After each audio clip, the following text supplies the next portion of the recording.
Bien, continuando con el análisis de los delitos contra la propiedad intelectual o propiedad incorporal, nosotros dijimos que hay dos grandes ejes en esta materia. Por un lado, los delitos contra la propiedad literaria y artística, que es la parte que estamos analizando ahora. Esto es lo que tiene relación con los derechos de autor y los derechos conexos a los derechos de autor. Y por otro lado, los delitos contra la propiedad industrial, que es todo lo referente a las marcas y fábricas de comercio que aún no vimos y que estaremos analizando en un bloque o en un módulo posterior.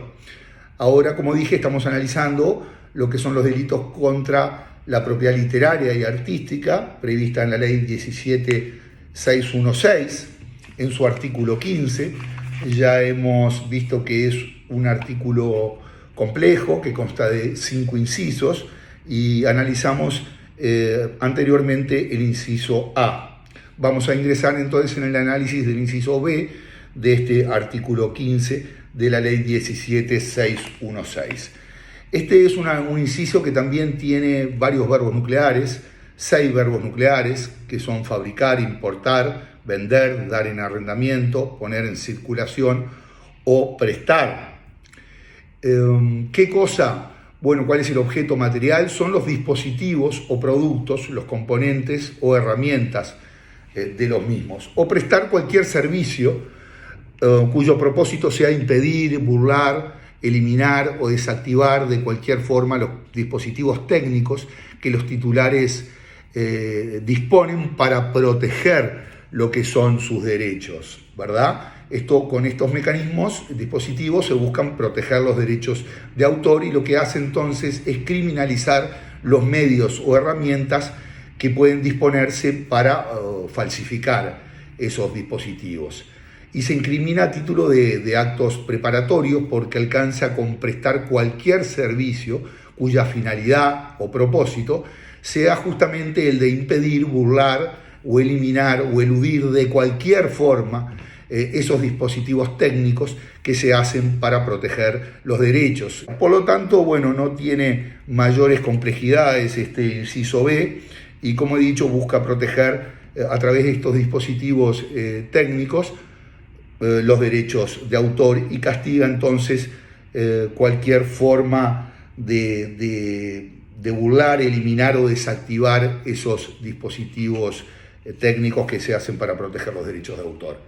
El siguiente inciso es el inciso C, refiere que además de las sanciones indicadas, el tribunal debe en la sentencia de condena imponer la confiscación y destrucción de las copias de las obras o las producciones, los embalajes o los envoltorios que estuvieran en infracción, así como de cualquier otro dispositivo o equipo utilizado en la fabricación de los mismos. Ahora, con una observación, en los casos que esos equipos que fueron utilizados para falsificar, para cometer estos ilícitos, no tengan la única finalidad de falsificar, sino que tengan algún otro tipo de uso, de utilidad, entonces se sustituye la destrucción por la entrega de dichos equipos a instituciones docentes oficiales. Por ejemplo, una fotocopiadora puede servir para falsificar, pero puede servir para realizar copias legítimas. En consecuencia, esa fotocopiadora no hay que destruirla, sino que entonces destinarla a instituciones docentes oficiales. Es una forma especial de decomiso y, como he dicho, cuando puedan tener otra finalidad distinta a la puramente falsificadora, deben ser destinados a instituciones docentes oficiales. El cuarto inciso es el inciso D, que nos habla sobre la alteración o supresión de los derechos protegidos por esta ley, de la información electrónica que se coloca por parte de los titulares de los derechos de autor para posibilitar la gestión de sus derechos patrimoniales.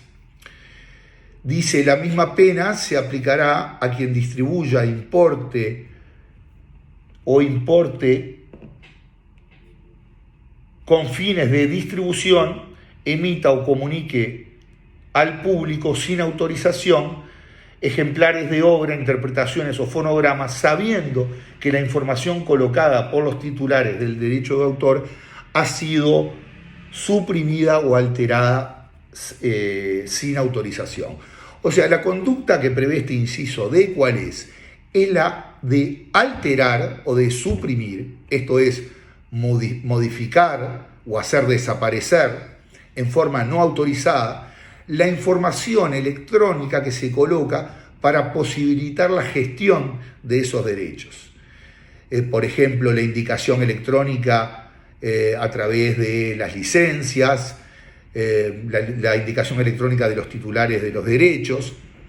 Y en segundo lugar, la conducta consiste también en distribuir o importar con fines de distribución, emitir o comunicar al público ejemplares de obras, de interpretaciones o de fonogramas, a sabiendas de que dicha información electrónica es alterada o suprimida. O sea, el objeto material sobre lo que recae la acción está configurada por la información electrónica de protección de esos derechos.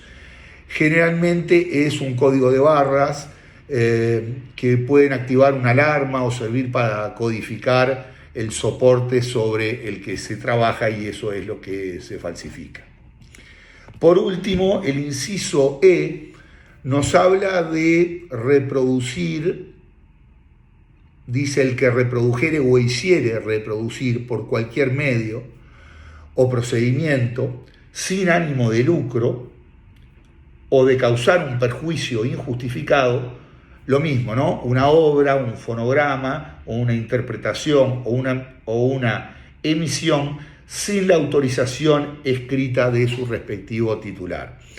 O sea, lo que se castiga en este inciso es la reproducción o el hecho de determinar a otro la reproducción ilícita cuando ello se realiza sin ánimo de lucro o sin voluntad expresa de perjudicar a esa persona, en cuyo caso la pena es exclusivamente una pena de multa.